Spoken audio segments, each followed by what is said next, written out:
Hello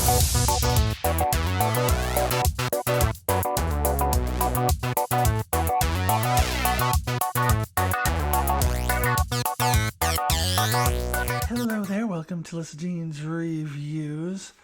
My name is Alyssa, if you don't know me, and this is my review for Star Trek Strange New Worlds, Season 1, Episode 9, All Those Who Wander. Seems like it's taking a piece of the J.R.R. Tolkien quote turned bumper sticker, not all those who wander are lost.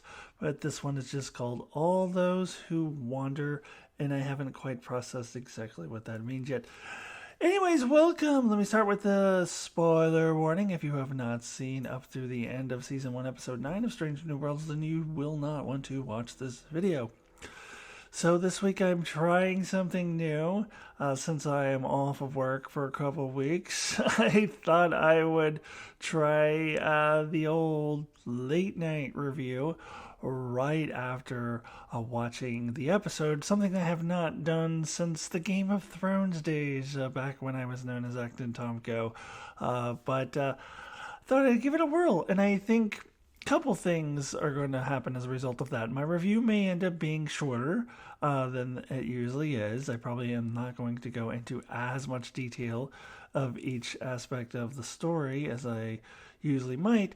And also, I wonder if I may change my rating later on, my rating out of 10, after I've had more time to process it, because I haven't allowed for processing time. I've just watched the episode and then jumped straight into the review.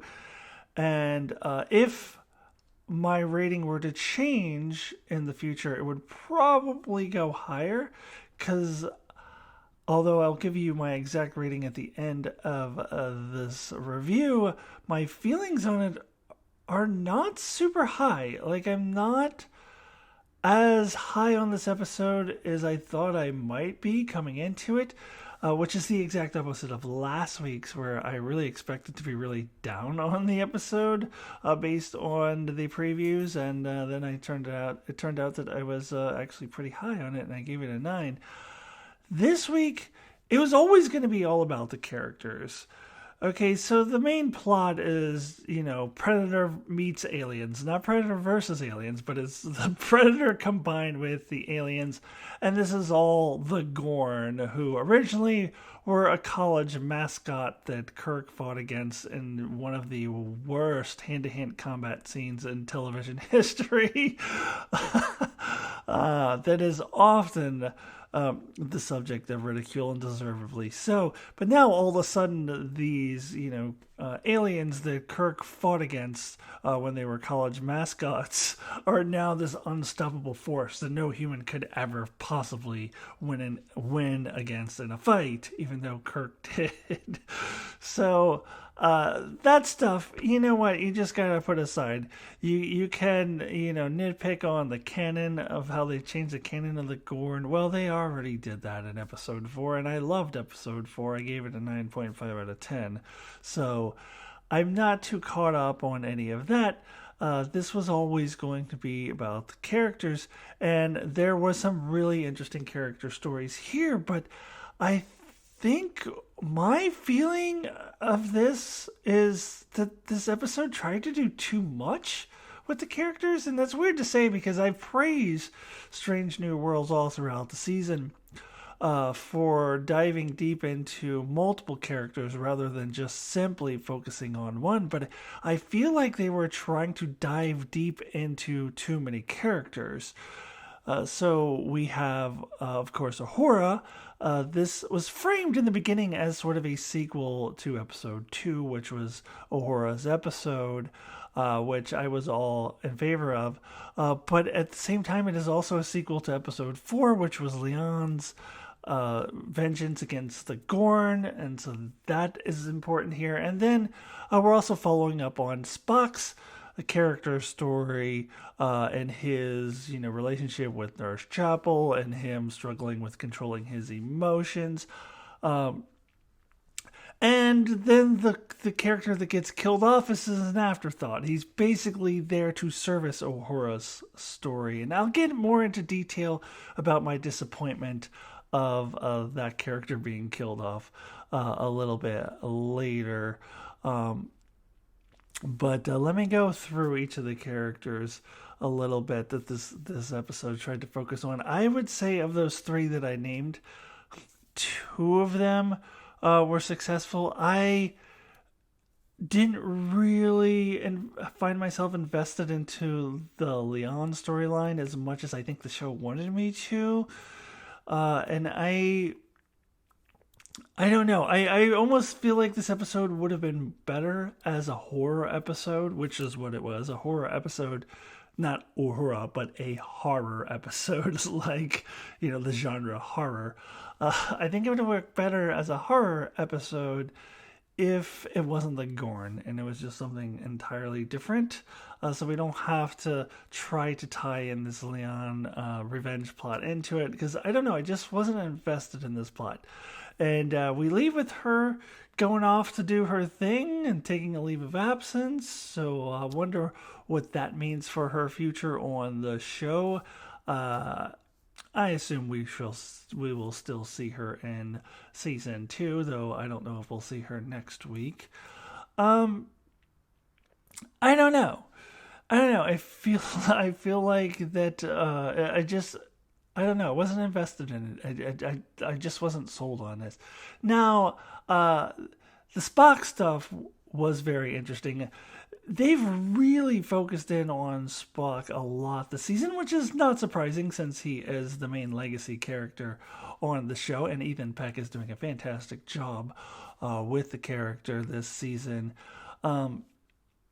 So he's forced to kind of express his anger, but it's like he's opened up Pandora's box and he's let it all out, and now he has to control it again. And I find that really, really interesting. And I find that especially interesting if we do end up having a Cybok return next week. Now, I haven't seen any trailer or preview for next week's episode, so I have no idea what it's about.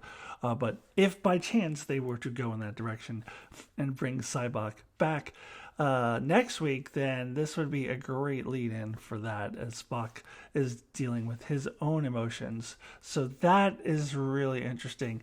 Now the Spock and North Chapel stuff, they're really toying with canon here, but that's fine. It works for me. It's fine.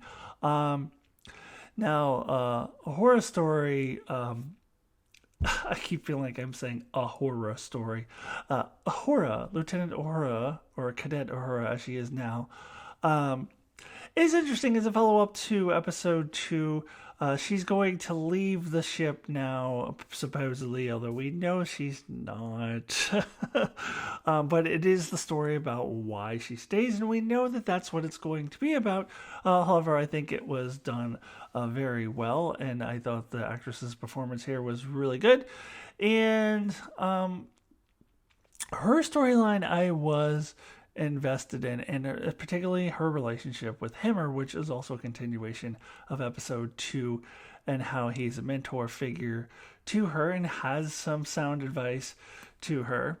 And that all worked well for me.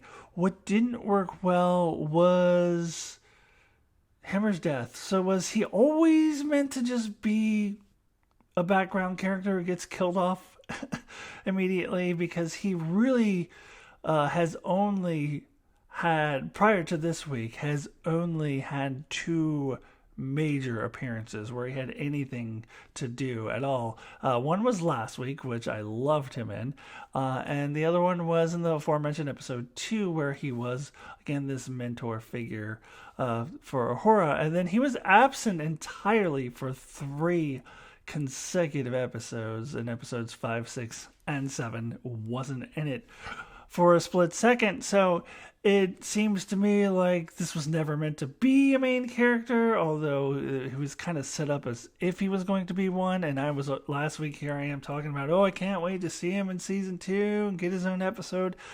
So in short, I feel like he was way underdeveloped to be killed off. Either just make him a side character and kill him off, or don't kill him off, because having this facade as if he's going to be this important, this developed character, but then killing him off before he gets to be developed was really disappointing. And his death was, I don't want to say it's on the same level as Ariam. Ariam, of course, from Star Trek Discovery, who was a complete background character until all of a sudden they wanted to give her all of this backstory in one episode and then give her this dramatic death scene in that same episode. And then they had this like 20-minute long funeral. So I don't want to say it's on the same level of that as far as it being unearned. Because we did have, previous setup, particularly with Hemmer and his mentor relationship with Uhura, but not nearly enough. This is not nearly enough for this dramatic death scene. I'm sorry, I just wasn't really feeling much because I don't know this character yet. I was looking forward to getting to know this character, but I don't know him. So I don't know. Wasn't feeling it. I wish they had developed him more before they killed him off. I mean, it's not illogical to assume that he dies at some point between the start of this season and the start of when TOS begins with Kirk as captain, since he's not around. But to kill him off this soon, with him only really being in 3 episodes as a feature player. Yeah, it doesn't work for me. And aside from Himmer's death, we have 2 other characters who die, and it was so insanely obvious that those 2 characters were going to die. You had the one dude who gets promoted from ensign to lieutenant, and they were making a big deal about it, and we had never seen him before, and I was like, well, that guy's dead. And then there was this other cadet who was being celebrated along with Uhura as if she had been there the whole time, never seen her before, and I was like, well, she's dead. I mean, that's pretty obvious. It reminded me of, does anyone remember the 80s film Hot Shots starring Charlie Sheen, which was a parody of Top Gun, where Charlie Sheen's partner was, his call signal was dead meat. And they were just making it so obvious that he was going to die, and he's going off to his final ride in the jet before he's obviously going to get killed, and he's telling his wife, oh, I found out who killed Kennedy, and I have the proof right here, but I'm going to keep it right on me where it's safe. And they were just telegraphing like that he's gonna die, and it was really obvious. That's how I felt about these 2 characters here. Like, it was so obvious that they were just being introduced only to be killed off. They weren't wearing red shirts, but they may as well have been. It was so obvious they were gonna be killed off, and I don't like it when Star Trek does that. Whether they're wearing red shirts or yellow shirts or blue shirts, it doesn't matter. When you introduce a character for the sole purpose of killing them off, I don't like it when Star Trek does that. And it was so obvious that is what they were doing. And then with the one main character that they did kill off, I don't really know that he was a main character. As I've said before, I feel like T'Pring has gotten more airtime than he did. And it's a character I was excited about seeing more of. I really wanted them to develop him. And they never really did. His biggest roles, other than last week, were just simply playing off of Uhura in Uhura's episode. He never really got his own episode. So, I don't know. I was kind of disappointed in that, to be perfectly honest with you. So, yeah. To sum up, the main plot was never going to be what I loved about this episode, with the aliens and predator stuff and retconning the Gorn and all of that stuff. It was going to be about the characters. There were some positives, but also I just feel like the show was taking on too much into this episode. So it didn't quite work for me. Now, again, I am recording this right after having watched the episode, so it is possible after processing this that I will learn to like it more. I also haven't watched anyone else's review, so I don't know what anyone else thinks of it, but that's my initial thoughts on it. So I'm going to go ahead and give my rating out of 10 for this episode. 1 would be the lowest possible score, and 10 would be the highest possible score. My rating out of 10 for Season 1, Episode 9, All Those Who Wander, I'm gonna go 6. I was thinking 7, but I don't. I've been given a lot of 7s out this season, and I feel like this is a little less than that. Although it is still better than episode 6, which I believe I gave a 5 out of 10 to. But I don't know. Like, this episode just didn't work for me, and I thought that it would. Although it does have its highlights, Ahura, of course, being the strength of this episode, the Spock storyline also being really interesting, and I'm looking forward to seeing where they go with it. Alright, so that does it for my review for Star Trek Strange New Worlds Season 1, Episode 9. Please join me next week as I cover the Season 1 finale of what has overall been a fantastic season, especially for a first season of a Star Trek show. Please subscribe, hit that like button, do all those wonderful things. Check out all of my content, and I will see you very soon. Goodbye.